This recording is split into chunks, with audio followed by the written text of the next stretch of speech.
ስልክን ሳይ ስክሪን ሴቨር የምትፈልገው ቤት መኪና and ሌላ ምን ነበር ስቱዲዮ so I have to like አየውና ቪዥን ቦርድ ነው ስለ አብዛኞቹን አሳክቻቸዋለሁ ሌሎችም ደግሞ መጠበቃቸዋሉ ብለሃልና so እንዴት ነው እንደዚህ ነው ላይፍ የምትኖረው ትጽፋለህ ቪዥን ቦርድ አለ ማኒፌስት ታደርጋለህ ያ ሁሉም ሰው እኮ ያደርጋል የማያረግ ሰው እኮ ምድር ላይ የለም ሲጠቀምበት አጠቃቀሙን ስለማያውቅ ነው ልክ እንዴት መሰለ ዝናብ ሲዘንብ መኪና ከሌለ ፈጣሪን ተማርራል ጌታዬን የስምን አጠፋው እንደው መኪና ቢኖርኛው ሰልፍ ከምቆም ውሃ ከሚረጭብኝ ትላለ ዝናቡ ሲያቆም ወይም ሲያባራ ያንተም እምነት ያንተም ሐሳብ እዛው ይቀራል እንደሱ አይደለም እምነት በቃ ሲዘንብም ጠራራ ፀሐይም ሲሆን መኪና ፈልጋለሁ ወደዛ የሚወስደኝ መንገድ ጌታዬ ይመራኝ ያ ረቢ ይመራኝ ከዛ ይመራሃል ለከራባት ጭምር ጸሎት አደርጋለሁ ብለህ አዎ እኔ ለምፈልግ ለማንኛውም ነገር በህይወቴ ውስጥ ያ አላህ በቃ ምክንያቱም እንዴት መሰለ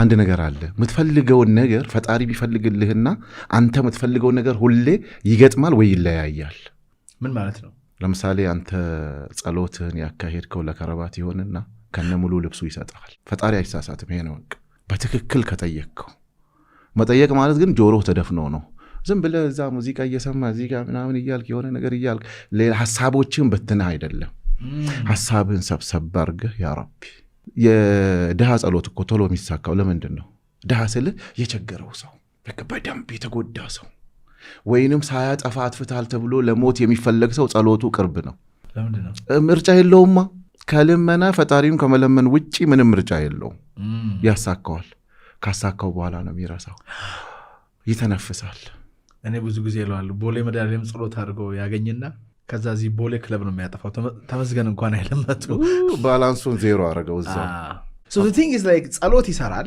በደንብ ይሰራል የሚያሳዝነው ግን ስንቸግር ብቻ ነው ጸሎት የምናደርገው ነገሩ ይሄ ከኋላ መጥቶ ሊጨፈልቀን ሲል እቺን አምላክ እንልና ከውስጣችን ጸሎት እናደርጋለን አማራጭ ስናጣ ማለት ነው which is ግን በደህናውም ጊዜ ጸሎት ማድረግ ይቻላል በትክክል ለምሳሌ አሁን ይሄንን በእናቶች በገልጸው ማለት ነው መጀመሪያ ትዝናናለች ታገባለች ኢንጆይ ታረጋለች ከዛ በኋላ ታረግዛለች ወይ ያቅለሸልሻታል ምን ይላል ትነጫነጫለች ጸባዩዋ ይቀየራል ፋይናሊ ግን እውነተኛ ጸሎት የሚመጣው ምጥዋጋ ነው ቀብጠት የለም ፎቶ መነሳት የለም ቤቢ ሻወር የለም ሪያሊቲ ነው እኖር ይሁን በሰላም ተገላግለኝ ይሁን እንኳን በሰላም ገላገለሽ ነው ምትላት ባልየው ጢባሩ የለም አይመቸኝም ስራ ላይ በቃ የለም ተይዟል በዛ ሰዓት ጌታዬ በቃ ሚስቴና ልጄን በሰላም ልክ ልጁ ብሎ ሲወጣ ኤቭሪቲንግ ካልም ይሆናል ህይወት እውነቱ እኮ ምድር ላይ አለ እያንዳንዷ የዛሬዋ ፀሐይ ታስተምረናለች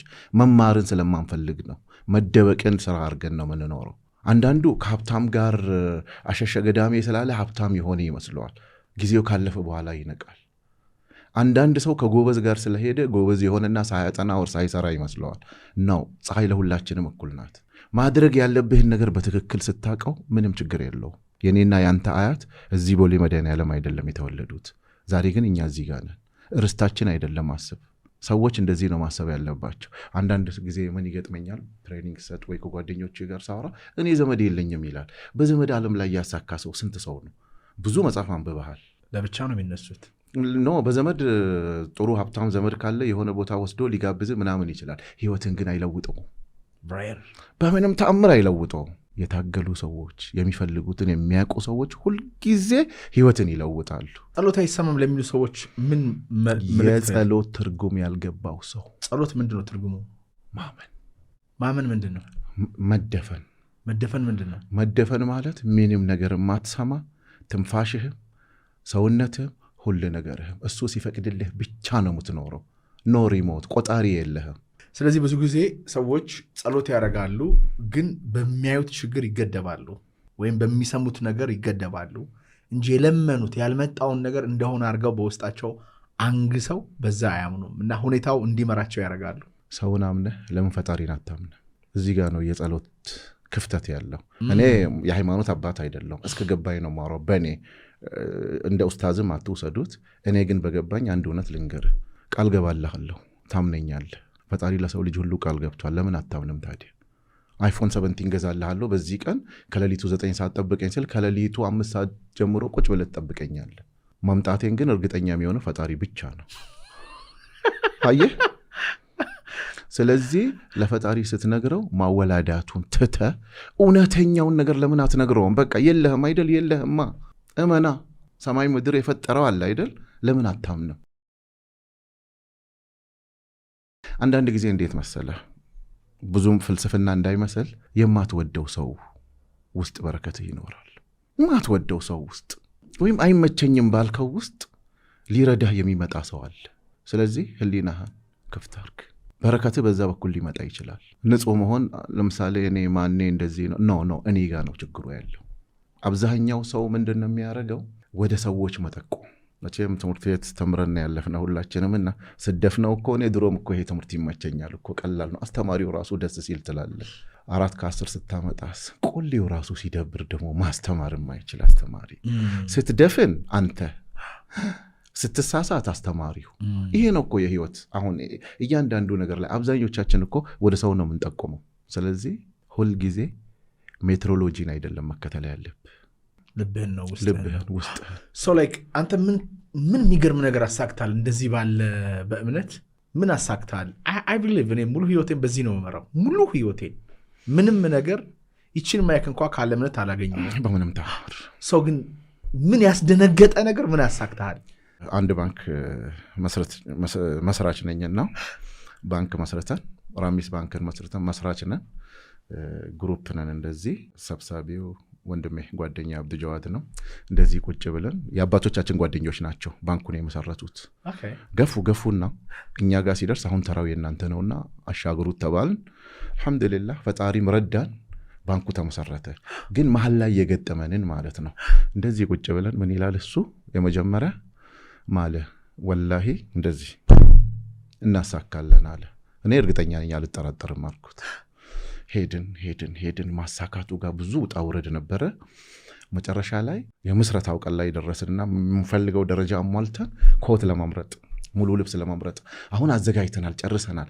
ሼርሆልደሮች ልንጠራ ነው ልናስፈርም ነው ውልና ማስረጃ አለ ናሽናል ባንክ አለ ብዙ ሺህ ሰዎች አሉ መተው የሚፈርሙ ማለት ነው ያንን ቀን እስቲ ጥሩ ኮት እንግዛ አልኩት ተነስተን ስንሄድ የሆነ ቤት ወሰድኩት አሁን እሱ በህይወት ነው ያለው ልክ ስንወስድ አስበው የዛሬ 5 ዓመት በፊት ልክ ቡቲኩ ውስጥ ገብተን ኮቱን ሸሚዙን ስንል ያኔ ማለት ነው ከፍተኛ የኮት ዋጋ ማለት አንድ ኮት የሚሸጠው ውዱ የተባለው 20 ነው 20 ያኔ ልክ ሳነሳው ኮት 50,000 ብር ሸሚዝ 5,000 ብር ሲል አትቅበጣለኝ መልሰው ደፋር ኦኬ አልተቃወምኩትም ፍላጎቴን ግን አንዳንድ ጊዜ ንግግር ብቻ አይደለም ጌታዬ ይሄንን ኮት ፈልጌዋለሁ በልቤ ነው ያልኩት መለስ ነው ሄድን ከዛ በኋላ በለበስኩት ኮት መድረኩንም መራ ነው ምርጫውንም አካሄድ ነው ኤቭሪቲንግ ጨረሰን አንድ በጣም መወደውና ማከብረው የአባቴ ጓደኛ ትልቅ ሰው ማለት ነው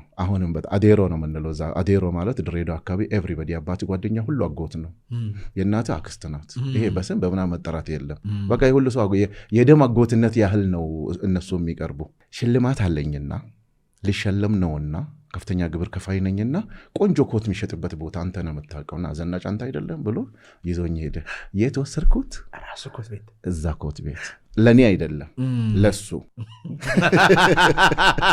ከዛስ ተለካ ለሳቸው ጠፋ እናንተም ወሰዱ እንጂ ያለ ቀጥታ ምንም አላረከው አልተለካው ተስዋን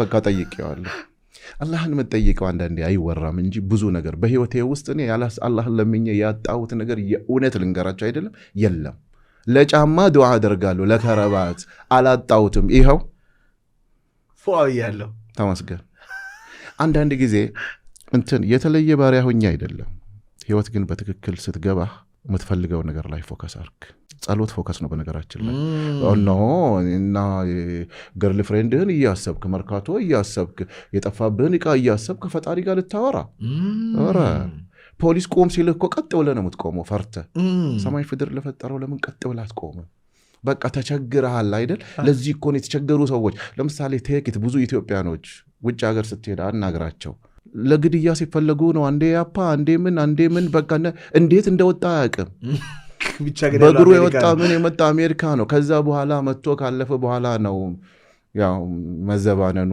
ምኑም ከዛ በኋላ እኮ ነው እውነት አንዳንድ ጊዜ ትመራለች። ግን ትልቅ ነገር አወራ። ጸሎት ፎከስ ነው። አብሶሉትሊ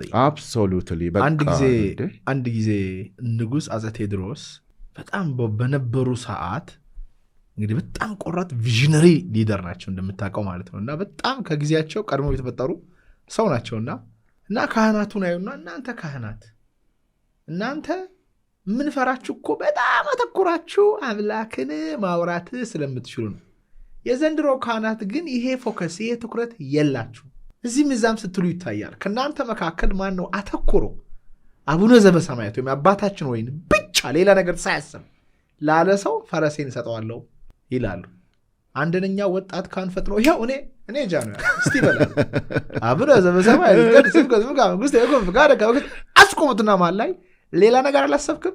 አስቤያለሁ ፈረሷን ከነኮሮቻው ነው ካለኮሮቻው ነው የሚሰጡኝ ብዬ ይህ ሲላይክ አእምሯችን በብዙ ነገር ይሞላል። ህይወት የትኩረት ጉዳይ ነው። እንዴት ነው ግን የምታተኩረው አንተ? በተለይ ሌላውን ኮተቱን ተው። ፈጣሪ ጋር እያወራ ቅዳሴ ውስጥ ሆነን ወይም ስግደት ውስጥ ሆነ አእምሮ ብዙ ቦታ ይሄዳል። አንዳንዶቹ ሀሳቦች ደግሞ የኃጢአት ናቸው። ፈጣሪ ፊት ቆመ ስለ ኃጢአት የሆነ ሀሳብ ይወረወርብሃል። እንዴት ነው ያን የምናተኩረው? ብዙ ጊዜ እንትን አለ። ለምሳሌ ግራቲቲዩድ ብሎ አሁን በፈረንጅ ብዙ ይጻፋል። አፊርሜሽን እና ይሄ ማመስገኑ ላይ ማለት ነው። በእስልምና አንዲት ነገር አለች። ጠዋትና ማታ ለሌላ ሰው አሰጥ። ጠዋት መጀመሪያ ስትነሳው በጸሎት ነው የምትጀምረው። አዝካሩ ሰባህ ወልመሳ በቃ ቀንህን የዋልክበትን ጠዋት መጀመሪያ የምትነሳው። በሃይማኖት ውስጥ አንድ ነገር አለ። ከእንቅልፍ ስትነሳ የመጀመሪያ የምትነሳው የሌሊት ስግደቱን ለእምነት መጣበታለሁ እሱን መቼ ነው ለሚለው ማለት ነው።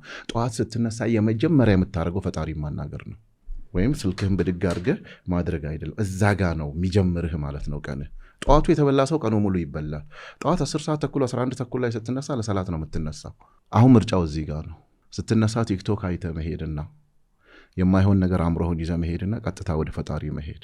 ማታም ልትተኛ ስትል ከመተኛታችሁ በፊት በሰላም ያዋልከኝ ፈጣሪ በሰላም አሳድረኝ። አሁን ይሄ በተለምዶ የሚባል ይመስላል። ሩል ናቸው እነዚህ ነገሮች ከመሄድህ በፊት ማለት ነው። በሰላም አሳድረኝ መነሳትህን አታቅም። ከእንቅልፍ መነሳትህን አታቅም። ስለዚህ ይሄንን ትላለህ። ከዛ ውጭ ግን አትኩሮት የሚያመጣልህ እኔ ብዙ ጊዜ ሁሌ አይመጣልኝም። ቢኮዝ አም ሂውመን ሁሌ አይመጣልኝም። ሲቸግረኝ ግን ምንም ጆሮ አይሰማው። የሆነ ፕሮጀክት ወጥሮ ይዛል አብረሃቸው መሰራ ሰዎች አይረዱልህም። ምትሄድበት መስሪያ ቤት ራሱ አይገባው። ቆም ብለህ ፈጣሪ ሆይ ይሄን ነገር መራኝ። ግራ የገባኝ ነገር እንደዛ የተመራውትና ያገኘሁት። ሁለተኛ ደግሞ ሲመራ በተለያየ ሰዎች ይነግሩሃል። የቴክ ካምፓኒ አለኝ፣ የቴክኖሎጂ ካምፓኒ ከተለያየ ድርጅቶች ሚኒስቴር መስሪያ ቤት ከብዙ ሰዎች ጋር መሰራበት ማለት ነው። ወጣቱን አሰለጥናለሁ። ትልቁ ስራ የወጣት ማሰልጠን ስለሆነ ማለት ነው። አሁን ምንድን ነው ወጣቱን በቴክኖሎጂ ሳሰለጥን የሚያበድር ድርጅት ተገኘ። ብሩን ግን እንዴት ነው የምትመልሰው የሚለው ነገር ለእኔም በቃ ሊታየኝ አልቻለም። እውቀቱ አላቸው፣ አቅም አላቸው መላቸውን ጥሩ ወዳጆች አሉ። በደንብ ብሪሊየንት ሆኑ ይነግሩኛል። እንዲህ አርግ ግን መሬት ሊይዝልኝ አልቻለም። በቃ ትልቁን ጊዜ እስትግፋር ይባላል። በቃ ከፈጣሪ ጋር ንግግር ትጀምራለህ። ግራ ገብቶኝ አንዳንድ ጊዜ በማ በኩል ፈጣሪ እንደሚፈታልህ አታውቅም። ይሄን ነገር ፕሮጀክቶቹ መጥተዋል፣ ልንሰራቸው ነው፣ ግን እንዴት እንደምናመጣ አላገኘውም ስል ከሰራተኞቹ ውስጥ አፊሌትድ ላይ ያለው ማኔጀሬ እንዴ ቦስ እቺ እኮ በጣም ቀላል ናት አለ። ሉክ እኔ እንግዲህ ወራቶች ነው በዚህ ነገር አናቴ ሲዞር የነበረው። እንዴ እቺን ቀላል ናት እኮ እኛ የምናሰለጥናቸው ልጆች በእኛ ብቻ የተጀመረ አይደለም።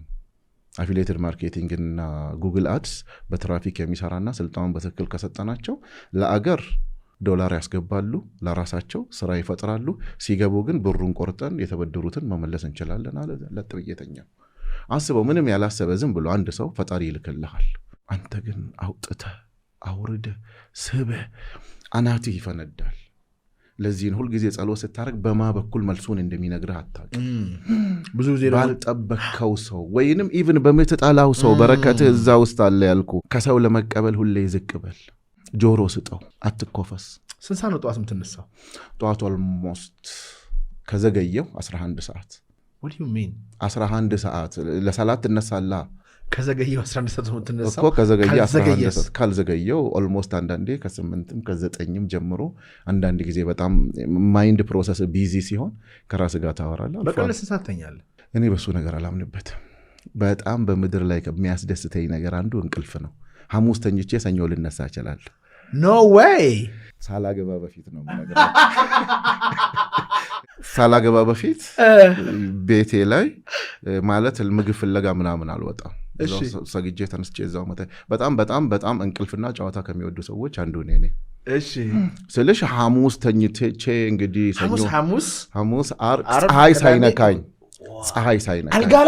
አልጋ ላይ ሰግዳለሁ። እዛው ቆሎ ምናምን በላለሁ፣ እዛው መለሳለሁ።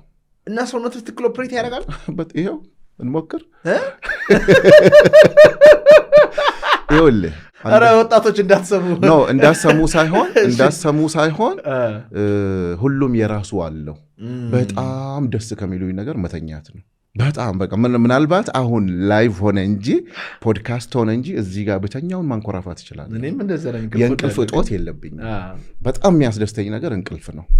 ረጅሙን ሰዓት ማሰቢያዬም እንቅልፍ ስለሆነ ግን በዛ ብዬ ተጋነነ። አሁን ለሚያይ ሰው ተጋነነ። ግን ስታገባ ግን ምን ተቀየረ?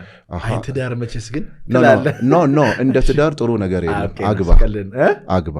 ሙሉ አይደለህ። ሙሉ መሆን ከፈለክ አግባ። አም ሲሪየስ። አግባ። ላይፍን ኢንጆይ አርግ። ችግርን ኢንጆይ አግቢ ይሻል። አግብተሽ ስትቃጠይ ዞሮ ያሙሻል ይላል የሆነ ቪዲዮ። ችግር የለውም። ትዳር ደሴት ነው። ሁሉ ሰው የራሱን ደሴት ነው የሚኖረው። አሁን አንተ ማታገባው ወይ ምርጫ በዝቶብህ ወይ ደግሞ ሰዎች ላይ የምታየው ነገር ወደ እኔ እንዳይመጣ። ትዳር ፍልስፍና አይፈልግ። ምን ይፈልጋል? ማመን። ትዳር በረከት ነው። ትዳር የሚሰጠው ፈጣሪ ነው። ትዳር እኮ የሰው አይደለም። እኛ ሰውኛ አርገን ለምን እንጣላለን፣ ለምን እንዲህ አለችኝ ምናምን እንላለን እንጂ ትዳር በረከት ነው። ታዲያ ትዳር የፈጣሪ ካልሆነ ለምን አግባ ትለኛለህ? ሰበቡን አድርስ ነው። ያላገባ ወንድም እንዲያገባ አድርስ ነው እኮ ሰበቡን። ኧረ አይ በቃ ችግር የለውም እስቲ ይሄን ውሃ ሳጠጣ ተቀመጥ ጠምቶ፣ ፈጣሪ መጥቶ አያጠጣህም። ሰበቡን ታደርሳል። ምርጫ አታብዛ ወንድሜ። ሉክ ሪሌሽንሺፕ ላይ ኤክስፐርት ነኝ። አንድ እውነት ልንገራችሁ፣ ምርጫ ስታበዛ የመጀመሪያ ችግር እዛ ጋር ነው። እኔ ምርጫ በዝቶብኝ አይደለም እየጠጣ። ሁለተኛ ደግሞ ትዳር ምሪት ነው። ፈጣሪ ነው የሚመራ። ምራኝ በለዋ በቃ ጌታዬ፣ በቃ ለእኔ የምትሆን አጋር ስጠኝ በቃ። ከዛ በኋላ ምንም ምትወዳትን ሴት ብዙ ጊዜ አብረሃት ታሳልፍ። ጥናት ብለህ 6 ዓመት 7 ዓመት አብረህ ኖረ ተዋውቀ ነው። ትዳር ራሱ ጥናት ነው። ኦርጋናይዜሽን አትጨርስም። ራስህን አትጨርስም እንኳን ሶስተኛ ወገን ማምጣት። ስለዚህ በቃ በዛ ከተስማማ መቼ ነው ሽምግልና የምትልከኝ? አንድ ሽማግሌ ተገኝቷል። አንድ ደግሞ ጨምርና እንደዛ ነው። ኦኬ አውራ አንተ ስለ ትዳር። ቅድም ቆንጆ ነገር እያወራ ነበር። ብዙ ዓመት በትዳር ቆይታል። ስንት ልጆች ወለድክ? 3 ሴቶች ናቸው? ወንዶች? ሴቶች ናቸው። 3 ዋው። ሉክ አንድ አባባል አለ እኮ፣ ምን ወለደ ሴት ወንድ፣ ምርጫው ያንተ አይደለም፣ የፈጣሪ ነው። አለቅ። በተሰጠህ ነገር ደስ ብሎ ማታመሰግን ከሆነ በቃ ሌላ ችግር ውስጥ ነው የምትኖረው። በትዳር ግን ደስተኛ ነህ አንተ? እጅግ በጣም የእውነት ጎረቤቶችን ሰብስቤ ምናምን ከካሜራ ውጭ የእውነት ስትል ፊታቸውን ባይ በጣም ደስ ይለኛል። በነገራችን ላይ ይኸውልህ ጎረቤት የማንንም ትዳር አያውቅም። በቃ እንዲህ የመረረ እውነት። ይሄ ለካሜራ ተሰብስበው እንትና ሲጣሉ አላየናቸውም? ሲተኙ ሳይተዋል እንዴ? ስለዚህ እውነት ለዚህ እኮ ነው ትዳር ደሴት ነው። ያን ነገር ተናገር እስቲ። አባትህ በጣም በጠርሙስ የሳተ ጊዜ ቤተ ዘመድ ነው። ባባ ነፍሱን ይማረው። ተጣሉ። ዘመድ ነን። በቃ አስቸገራት። ከሰውየው ጋር አልተስማማችም። ይበድላታል። እኛ ደግሞ ስላልገባን የእሷ ወንድምና እኔ ሄደን ደበደብን አማቻችንን። ማለት የዘመዳች ስንደበድብ ግን ይሄ ደበደብን ስልህ በቃ ራሳችንን መቆጣጠር አቅቶን በቃ እየተደረገ በጣም አሳዝናናለች፣ በድሏታል ብለን ማለት ነው። ከዛ በኋላ እኛ በእኛ ቤት እኮ በቃ እሷን አንስተን ቤት ወስደን ተጣልተን የገባን መስሎ ኤቭሪቲንግ አድርገን ቤት አስገባናት። ከዛ ሐረር ነበር ድሬዳዋ መጣን ፋዘር ጋር። ከዛ እንዲህ ያደረገን ሲባል አጠገቡ ያለውን ነገር ደንግጠን ሁላችንም ባለው ነገር በጣም ተናደደ። ዛሬ ገና አዋረዳችሁኛል። የትዳር ትርጉም አልገባንም። እንዴት አንተ አጎት አይደለም እንዴ የምትሆናት? እንዴት እንደዚህ ትሆናለች? በድሏታል ምናምን ሲባል አለማወቅና ልጅነት አለ። ለምን ሲባል ነገ ትመለሳለች። ነገ ስትመለስ በምን አይናችሁ ነው የምታዩት አማቻችሁ? የፈራ ነው አልቀረ 1 ወር በኋላ ለእኛም አልተነገረን ጠቅልላ ሄደች። በህይወቴ የእውነት ነው የምናገረው፣ እንደዛ ቀን ደንግጬ አላቅም። ምክንያቱም ይኸውልህ እንደውም በዚሁ ካነሳ አይቀር ስቶሪው ይሄ ይሁንና ፕሌስ ትዳር ውስጥ ያላችሁ ሰዎች ስታገባ ወደፊትም ትምህርት ይሆናል። ሚስትህን እናትህ ላይ አትማት፣ የወለደች እናትህ ላይ ሚስትህን። ምክንያቱም ዛሬ ተጣላችሁ ማለት አንተ ስትታረቅ እዚህ ላይ ነች እሷ፣ ለእናትህ ግን ጠላት ናት። ጠላት አረካት። የሚስት ገበና በቃዛው ቤት በምንም ተአምር የባልም ይሁን የሚስት ገበና ለወዳጅም ለጓደኛም አይነገርም። ምክንያቱም